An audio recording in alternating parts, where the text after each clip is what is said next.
Hello everybody, आज हम reproductive health cover करने वाले हैं क्लास 12 के लिए।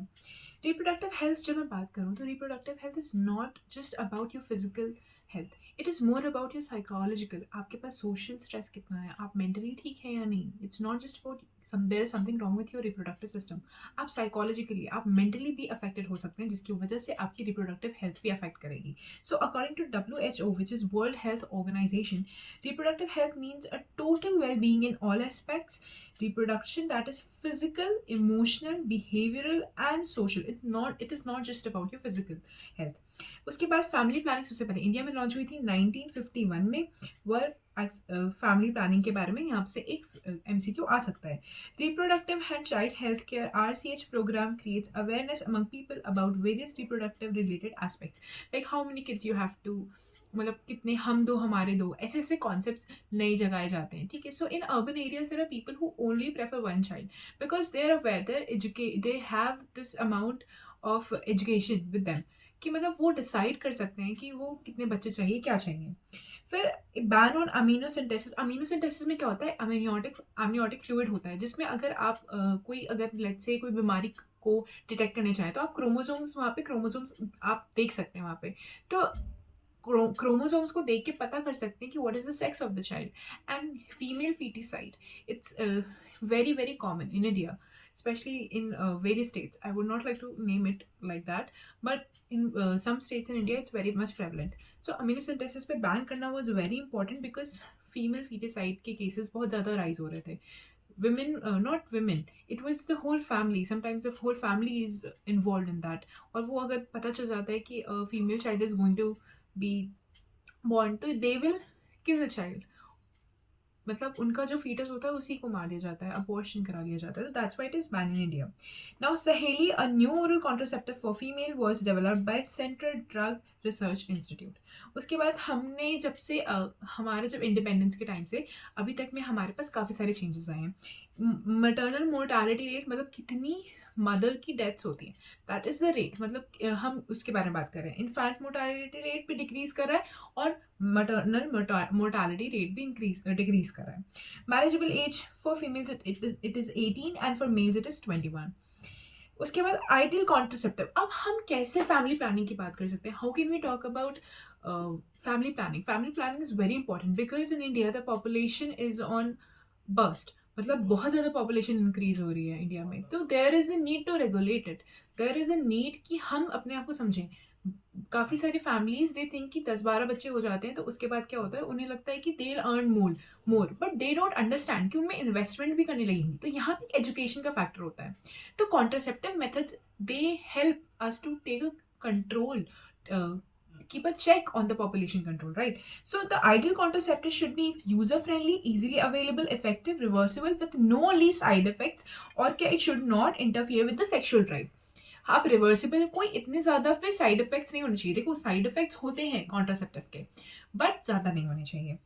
हम 4 पार्ट्स में डिवाइड कर सकते हैं कॉन्ट्रासेप्टिव को: natural, barrier, IUCDs, oral and surgical methods. Natural methods, that doesn't require any chemical or it doesn't require any kind of barrier, you just do it naturally। जैसे कि हमारे पास periodic abstinence, coitus interruptus, lactational amenorrhoea. What is it? Natural method जो कि आप खुद से कर सकते हैं। जैसे पीरियोडिक एब्सिस्टेंस क्या होता है कि after parturition, after the periodic abstinence is something कि क्या होता है कि आप पीरियड्स, जब आपके मेंस्ट्रुअल साइकिल चल रहे हैं तो यू मिस, जैसे आज से आपने डेट स्टार्ट करनी, नोटिस करी कि आज 5 डेज के विद इन मेरे पीरियड्स आए थे, and between after these like 5 दिनों के बाद 10 और 17th डे के बीच में क्या होता है, it is expected that ovulation will occur.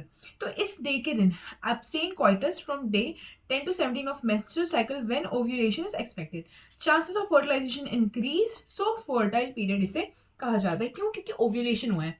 अब ओवम आए तो अगर यहाँ पे इस टाइम पे you have sex, that means you will end up getting fertilise, there are the egg will get fertilized, there are high chances of it। lactational amenorrhea में क्या है, based on the fact that the ovulation doesn't occur during this period of intense lactation during parturition, chances of conception are almost nil. पर ये जो method होता है ये सिर्फ और 6 मंथ्स तक ही अवेलेबल होता है। बट फिर यहाँ पे coitus interruptus, male withdraws its penis, वो खुद का penis withdraw करता है before ejaculating and it prevents from the insemination. However, these methods are not very much reliable and they don't have 100% chances of contraception. So there might be some chances where it will be good, it will work out, but not all the time. Barrier methods, it's on the principle that you don't let the ovum and the sperm meet each other, otherwise they'll fertilize and fertilization will occur and then it will lead to the formation of the zygote and then further the embryo and the fetus. So we have condoms क्या होते हैं? Barrier made up of thin latex sheath are used to cover the penis in the male or the vagina or cervix in the female. Now there are two types of condoms. They are for males as well and for the females as well. Okay, Nirod is a popular condom brand for males, protection from STDs and AIDS. What condoms are doing, they are not interfering with your sexual drive. Also, they are it is easily available, and also it is preventing you from STDs and AIDS. What is AIDS? Acquired immunodeficiency syndrome. Okay, then diaphragm, cervical caps, walls are also barrier made up of rubbers, prevent conception by blocking the entry of sperms through the cervix. They are reusable. इसके साथ आप क्या use कर सकते हैं? Spermicidal jellies, creams and foams are used along with these barriers to increase the contraceptive efficiency.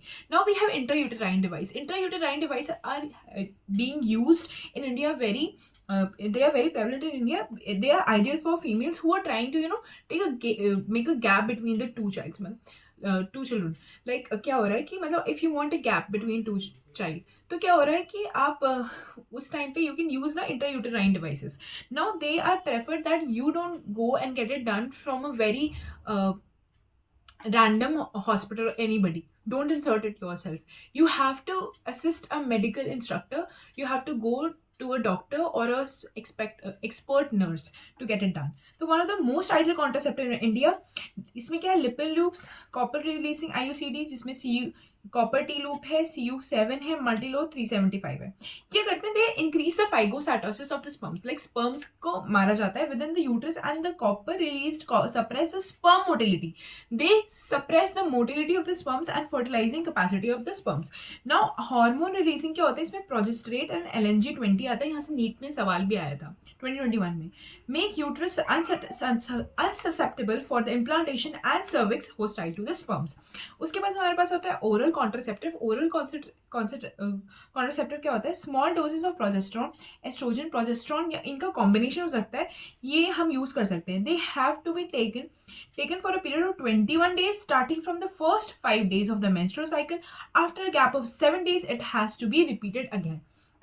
They inhibit ovulation and implantation as well as the alters quality of the cervical mucus to prevent and retard the entry of the sperms.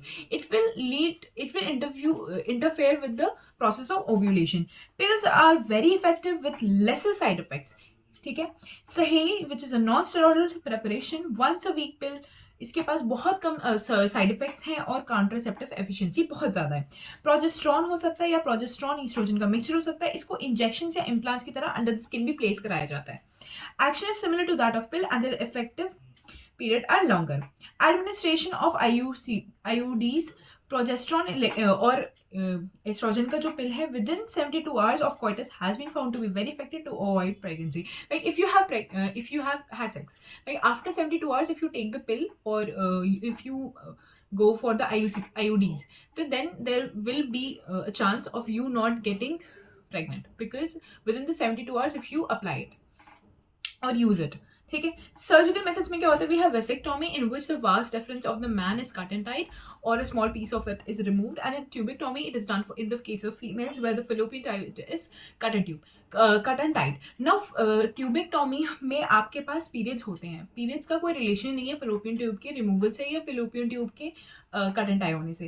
ठीक है. Blocks and what is जो surgical methods होते हैं in most of the cases it is irreversible. उसके बाद हमारे पास आता है medical termination of pregnancy. Like intentional और voluntary termination of pregnancy before the full term is known as MTP. Government of India has legalized MTP in 1971 with some strict conditions. Now, what are these conditions?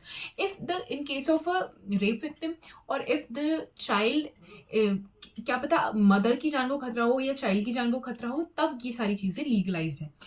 Safe कब है? First trimester की, first में ज़्यादा safe होता है, second trimester में बहुत दिक्कत आती है, और अगर आप थर्ड ट्राइमेस्टर में जा रहे हैं, there was even a case अभी रिसेंटली न्यूज़पेपर में था कि थर्ड ट्राइमेस्टर में जो लेडी थी वो चाहती थी टू अबॉर्ट द किड।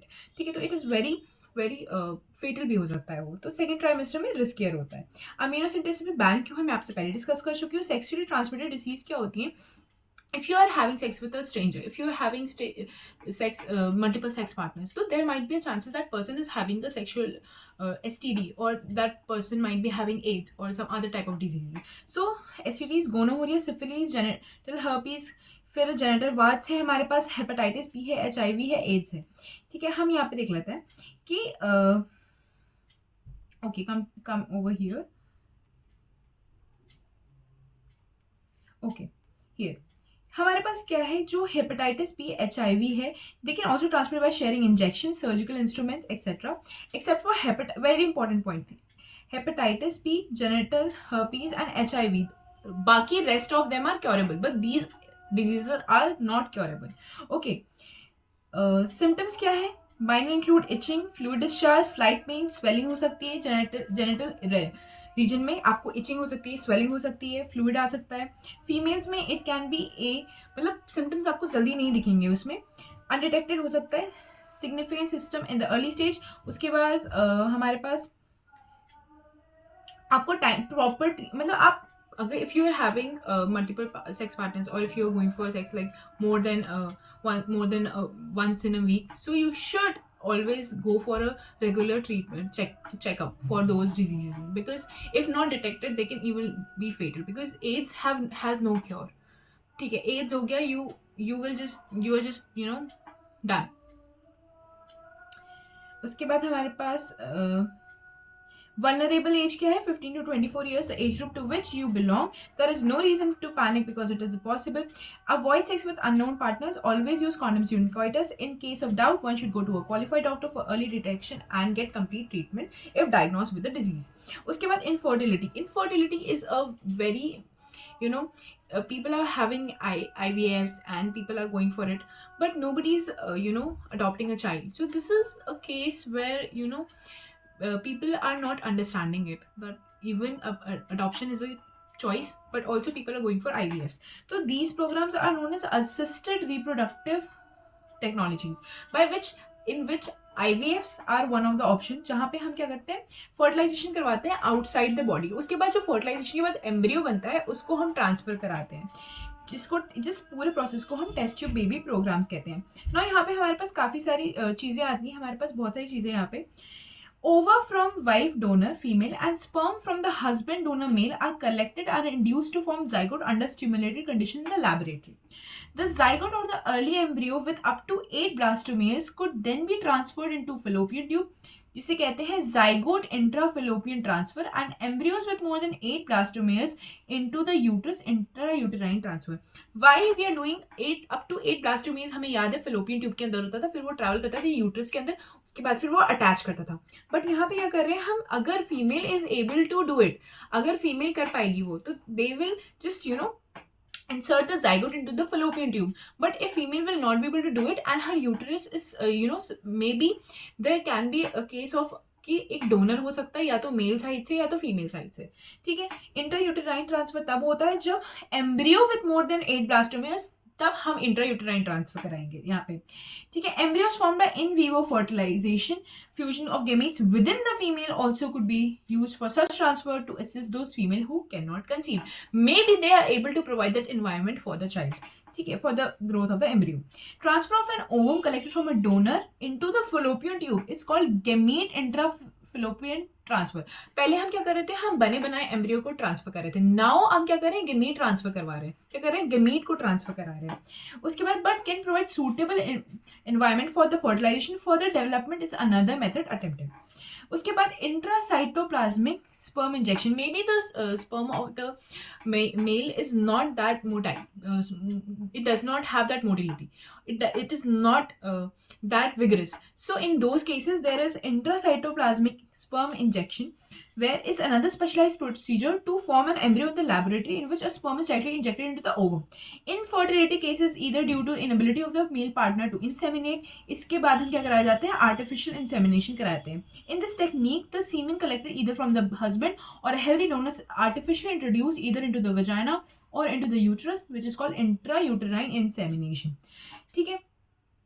उसके बाद हमारे पास और कुछ बचा नहीं है चैप्टर में, तो यहाँ पे हमारे पास ये चैप्टर फिनिश होता है. और यहाँ पे आपके पास जो मैंने आपको बताया है ये पूरा आर्ट का पूरा ये बहुत इंपॉर्टेंट है. यहाँ से एक सवाल तो पक्का आएगा.